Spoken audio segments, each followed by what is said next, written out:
듭니다. 자, 본격적으로 얘기를 좀 해보겠는데요. 저는 이것부터 좀 얘기를 해볼게요. 도대체 김건희 씨의 뇌물의 셈은 어디까지인가? 이번에 김기현 나왔습니다. 김기현 의원의 부인이 당대표 당선 도와줘서 감사합니다라고 하면서 로저 비비의 클러치백, 예, 그 그림 있죠? 그거 어떤 건지 몰라요, 또 사람들이. 예, 클러치백, 그거 그림 좀 준비해 주시면 좋을 것 같고요. 어떻게 보세요? 당대표 당선을 도와주셔서 감사합니다. 요 메모까지 같이 보관을 하고 있었다는 거예요. 그 가방하고. 근데 이게 누가 보더라도 뇌물인데 이거 받으면은 종이는 구겨서 버리고 가방만 보관할 텐데 이걸 또 친히 또 이렇게 같이 보관하고 있어요. 이런 마인드는 어떻게 봐야 돼? 왜냐면 이제 더 많은 뇌물을 받았을 거기 때문에 요거는 그냥 이거 누가 준 좀 건지 적간에 김건희 입장에서 그래서 하긴. 그대로 그냥 장롱 안에 처박아 장롱 안에. 놨다가 다 지금 본체가 드러나는 거 아닌가. 뭐 그런 생각도 좀 들고요. 이거 구분해야 돼. 누구한테 받은 건지 까먹을 수가 있으니까. 그렇죠. 이게 네. 누구 건지 확인차 메모를 함께 넣어도. 모르니까 나중에. 그래서 이배용 금거북이도 같이 있었나? 네. 근데 예를 당선 들면 축하합니다 이런 거. 뭐 하나에 뭐 억 단이라든지 좀 네. 비싼 단위면은 네. 이제 김건희 입장에서 그걸 쓰거나 네. 뭐 누구 주거나 했을 텐데 그렇죠. 요거는 약간 그 뇌물 중에서도 예. 조금은 이제 급이 싸다. 떨어지나? 싸다라고 아마 김건희가 좀 인식한 거 아닌가 싶고요. 네. 과거에도 그 김건희 명품백 수수 사건 있었을 때도 그때 이철규 의원 같은 사람들이 당해서 그걸 방어한답시고 뭐 대통령 기록물이다라는 이상한 궤변을 했던 예. 것처럼 이번에도 마찬가지 아닙니까? 이걸 무슨 뭐 예의다라는 식으로 완전히 지금 헛소리를 그러니까 하면서 사회적 예의. 네, 하면서 예. 어떻게 보면 본인들의 범죄 혐의를 감추려고 지금 네. 노력을 하고 있는데 본질만 말씀드리면 네. 결국 김건희가 그 공직에 대해서도 지금 매간매직을 했다라는 게 다 드러나고 있고 결국 당에 대해서도 개개의 자리를 공천농단이라고 해서 뭐 명태균이라든지 다른 사람들을 동원해서 자기 사람을 꽂는 데 활용하기도 했고 네. 더 중요한 것은 그 자리에 도장을 찍는 당 대표 자리를 본인이 사실상 경선에 개입한 그렇죠. 그 명백한 증거 아니냐. 그렇습니다. 딱 떨어지는 증거 아닙니까? 그래서 이게 굉장히 심각해지는 게 당내 경선에 김건희 씨가 개입을 했다라는 그렇죠. 징조자. 명백한 증거. 예. 그렇게 되면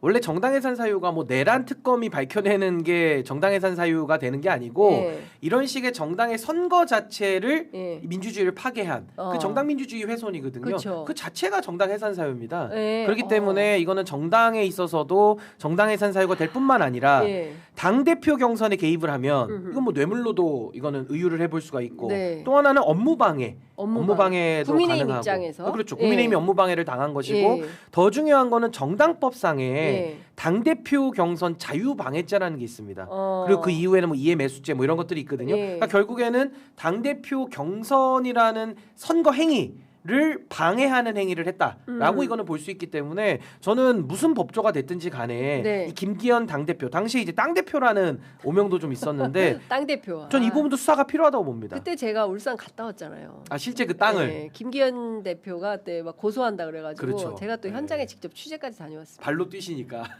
발바닥에 땀이 많이 납니다. 네, 울산까지 저도 그 기억이 나는데 네. 저는 이게 간단한 문제가 아니고요. 예. 이제 그 김기현 의원의 배우자가 네. 보낸 그건 명백하지 않습니까? 그렇습니다. 그리고 인정을 했고 예. 그러니까 그 부분에까지 연루가 돼 있다고 한다면은 그 경선 자체를 이제는 다시 한번 좀 수사를 좀 해봐야 되는 거 아니냐. 네. 전 매우 심각한 문제로 보고 그러니까 있습니다. 당시에도 그 김기현 당대표가 되는 과정 자체에도 문제가 많았잖아요. 찍어 누르기 막 그 뭡니까 저 당규를 바꾸고 100%로 바꾸죠. 예 당원 당규를 막 바꾸면서 무리하게 저렇게까지 김기현을 만들려고 해서야 되겠느냐라는 비판이 상당히 많이 있지 않았습니까? 이제 그런데 알고 보니까 이 뒤에 보이지 않는 손이 있었으니 그것은 바로 김건희였다. 이게 확인이 된 거 아닙니까? 그러니까 그 도움이 없었더라면은 그 백을 왜 보냈을까요? 그러니까. 그 백에다가 도와주셔서 감사하다고 감사합니다. 왜 보낼까요? 근데 둘이 주장하는 게 사회적 의례적 차원의 선물이었다. 네. 의례적으로 이런 선물 한 적 있어요? 아니 이제 그렇게 얘기하면 100만 원짜리? 김기현 씨는 절대 정치에선 안 되는 사람이 되는 거죠. 네. 아니 인식 자체가 네. 뇌물로 지금 보여지는 물건조차도 사회적 예의로 포장을 한다면 네. 그럼 대한민국에서 누굴 뇌물죄로 처벌합니까? 그러니까 아니 1,000만 원짜리 예의 그럼 예의가 더 바른 사람 아니에요? 1억짜리 1억짜리. 그럼 예의가 더 바른 거 아닙니까? 얘가 완벽한 사람이네. 말 같은 거기서 소리를 10억짜리를 해야죠. 주면 더 한 거잖아요. 이거는 강도가 지문 네. 따고 들어와서 여기가 우리 집이다 등기부상 우리 집이다 이렇게 주장하는 거 똑같아요 지금. 아니 근데 이게 다 떠나서 사회적 의례적 선물이라고 하는데 사회적 의례적으로 100만 원짜리 선물하지 말라고 청탁금지법 만든 거예요. 그렇죠. 예? 이런 식으로 뒷돈 거래하지 마라. 매관매직 하지 마라. 그래서 선물도 3만 원, 5만 원 다 규정을 둔 겁니다. 엄정하게 한 거죠. 엄정하게 해라. 그래서 한때는 교실에서 선생님들이 그 생일 파티 아니 애들이 생일 파티 하려고 케이크 사왔는데 거기 한 조각 먹어도 되냐. 이거 청탁금지법 바카스도 위반 그렇고. 바카스 커피 한 잔.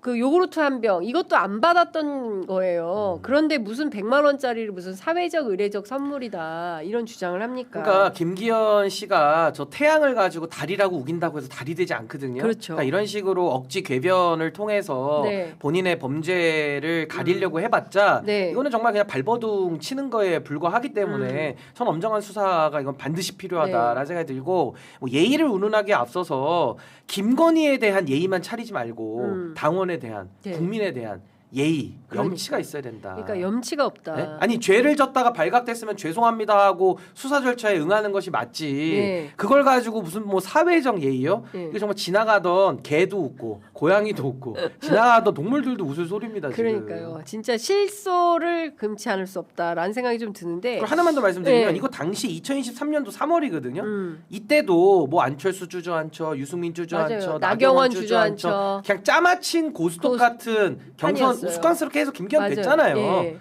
그때도 경선 개입에 대해서 저도 의혹 제기를 했고 네. 아마 기자님도 하셨을 맞아요. 거고 다 했습니다. 다 했어요. 그때도. 예. 근데 안 밝혀졌죠. 왜? 네. 윤석열 검찰과 경찰이 누르고 있으니까. 그렇죠. 근데 이제 와서 드러나는 거예요. 하나. 이거 둘씩. 수사해야 되는 거 아닙니까? 당연히 해야죠. 예. 그리고 무엇보다 당시에 유력한 사람이 권성동 설도 있었어요. 다음 당대표는 권성동이다. 그런데 느닷없이 불출마 선언을 했어요.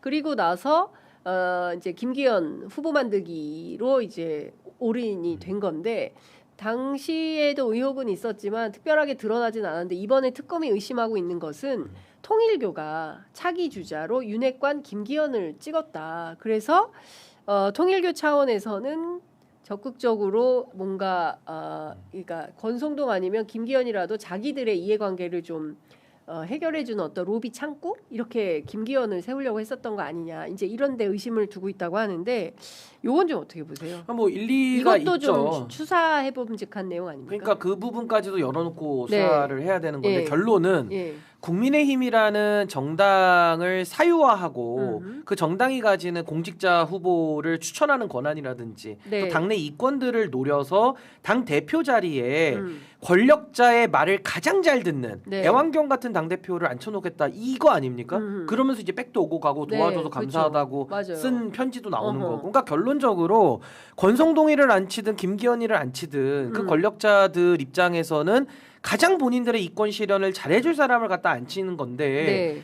그때 당시 기준으로 봤을 때 김기현이 말을 더 잘 들으니까 음. 김기현을 갖다 앉힌 거죠. 당시에 뭐 당대표라는 오명까지도 받아가면서 4등 하던 네. 정말 그 당대표가 자력으로 될 수 없는 사람을 당시의 권력자는 그럼 누굽니까? 김건희 주변 사람들 아닙니까? 그렇죠. 김건희를 정점으로 여사 한 라인.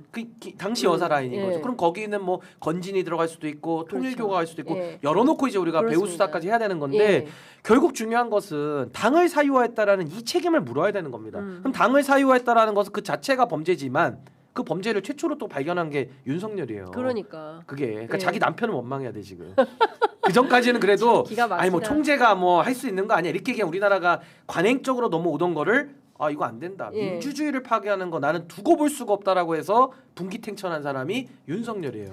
그러니까 윤석열이 원칙을 세우는 그 기준에 의한다면 네. 이건 뭐 김기현 당연히 수사를 받아야 되는 예. 상황이고 더 중요한 것은 정당 차원에서는 정당의 민주주의가 완전히 형해화되고 무너진 거기 때문에 그렇죠. 전 그 자체로서도 이거 정당 해산 사유가 되고도 남는다. 그러니까 너무 끔찍한 상황이에요. 보면 2022년 12월 19일에 국민의힘 전당대회 룰이 변경됩니다. 100% 당원만 투표할 수 있도록 변경을 해버리고요.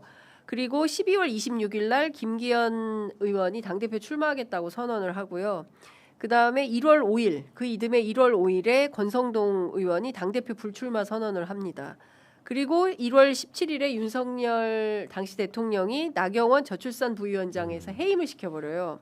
그리고 나서 선거 나가지 말라고. 1월 25일 날 당대표 불출마 선언을 합니다. 나경원 의원이. 예, 그리고 나서 3월 8일에 김기현이 당대표에 당선이 되고 3월 17일에 김기현의 부인이 김건희한테 이 클러치백을 갖다 주는 거예요. 그리고 얘기합니다. 남편이 당대표 되는데 도와주셔서 감사합니다. 딱 떨어지는 뇌물이에요. 네. 요거 빼박이다. 100% 당원 룰 바꾼 사람이 또 정진석입니다. 정진석. 그게 또 정진석이에요. 정진석. 그러니까 이게 무슨 눈 가리고 아웅합니까? 그러니까. 예? 눈 가리고 무슨 뭐 타조 노래 합니까? 근데 이게? 이 정도 되면 국민의힘 내부에서 이게 뭐냐 지금 우리 당이. 예? 이게 말이 되는 거냐. 김기현 나가서 스스로 알아서 조사받고 자백해라. 그리고 정당이 이런 차원으로 가는 거는 있을 수 없는 일이다. 스스로 자정작용을 해야 되는 거 아니에요?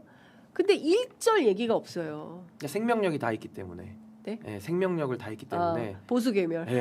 아니 그러니까 그 안에서 뭐 보수 이제는 올라. 올바른 목소리를 기대하는 게 너무나도 좀 진짜 난망한 한심합니다. 일 아닌가 싶고 네. 최근에 그 우원식 의장께서 예. 이재명 대통령 시정연설 오실 때 입구까지 네. 나가서 그 네. 마중을 나가는 네. 모습이 있었는데 그때 소리를 지른 사람이 또 김기현이죠. 네. 막 뭐 우원식 똑바로 해 막 이러면서 막 네. 소리를 질러요. 혼자 흥분해가지고. 그러니까 그날 대통령한테 꺼져라 범죄자 그 자리 재판 때. 받으세요. 예, 예. 그러니까 저는 좀 너무 한심하고 품격이 없다. 그러니까 근데- 보수 정치인들이 예. 그래도 저 사람들이 품격이 있어. 옛날엔 그랬어요. 근데 지금은 거의 무슨 시정잡배 비슷하게 뻔뻔하게 이를 데 없고 최소한의 수호지심은 있어야 될 거 아니에요. 발각났으면 이 발각된 것에 대해서 부끄러움이라는 게 그렇죠. 있어야 되는데 인간이면 그 부끄러움을 느끼죠, 사람. 사회적 의례적 차원의 선물이었다. 이런 말도 안 되는 궤변을 늘어놓으면서 우리가 무슨 잘못을 했어. 뻔뻔하게 이를 데 없는 거 아닙니까? 그러니까 이제는 뭐 품격을 찾기에는 너무 좀 난망하니까 네. 이거 이제 양심이 없는 그러니까 음. 인간으로서 최소한의 부끄러움을 느끼는 게 있는 사람들이 그래도 정치를 해야 될 텐데 네. 이제는 뭐 본인들이 뭐 너무나도 멀리 갔고 아하. 또 너무나도 망가져가지고 이제 이 정도쯤이야. 그러니까 뭐 이 정도의 뇌물 정도는 너무 귀엽다라는 생각을 하지 않는다면은 네. 아마 저런 식의 저런 뻔뻔한 반응은 나올 수가 없을 텐데 그래서 음. 저는 이제 국민의힘은 자력으로 뭘 바꾸겠다라는 건 이제 불가능하고 네. 어떠한 외력, 어떠한 타인의 힘에 의한 이제 개혁이 반드시 필요한 것이고 네. 이것이 뭐 정당 예산이 될 수도 있고 아니라고 하더라면은 이제 내년부터 있을 선거들, 네. 뭐 지방선거, 총선 이런 선거들을 통해서 저는 이제 완전한 괴멸의 상태로 이제는 갈 수밖에 없는 상황이다. 예, 저는 그렇게 그렇죠. 봅니다. 그러니까 사실상 국민의힘 전당대회를 앞두고 통일교에서 약 3,000명 정도의 당원을 가입을 시켰다는 거잖아요. 그럼에도 불구하고 여전히 윤심은 권이다. 이런 말을 이제 윤영호 통일교 세계본부장이 이제 그 카톡에서 주고받은 내용이 있는데 종합을 해보면 통일교가 배후가 돼서 권성동을 밀려고 했다가 권성동이 불출마 선언하면서 김기현이 됐으니 김기현을 밀기로 작심한 이후에 통일교가 김기현을 상대로 한 로비는 없었겠냐. 이제 제가 갖고 있는 의심은 이겁니다. 1억 주고 막 뭡니까 큰절하고 돈 받아갔잖아요. 뭐 권성동 의원 계속 아니라고 발뺌하고 있지만 그러면 김기현은 그런 게 없었겠냐? 저는 김기현 의원도 수사 대상이다. 그리고 이번 이 당무 개입과 관련해서 김건희 씨는 추가 기소가 불가피하다. 그렇죠. 저는 이런 생각을 하고 있습니다. 그러니까 뇌물이라는 게 위에 상납 구조기 때문에 네. 이제 김기현 입장에서도 김건희한테 상납을 했다. 음. 그럼 본인이 당대표 하면서 그 뇌물의 대가로 얻은 자리를 통해서 네. 더 많은 걸 받았을 걸로 추정하는 게 더 합리적이거든요. 예. 그러니까 전 이 부분에 대해서는 다 열어놓고 아마 좀 총괄적인 좀 수사가 반드시 필요하다. 네. 라는 생각 같습니다.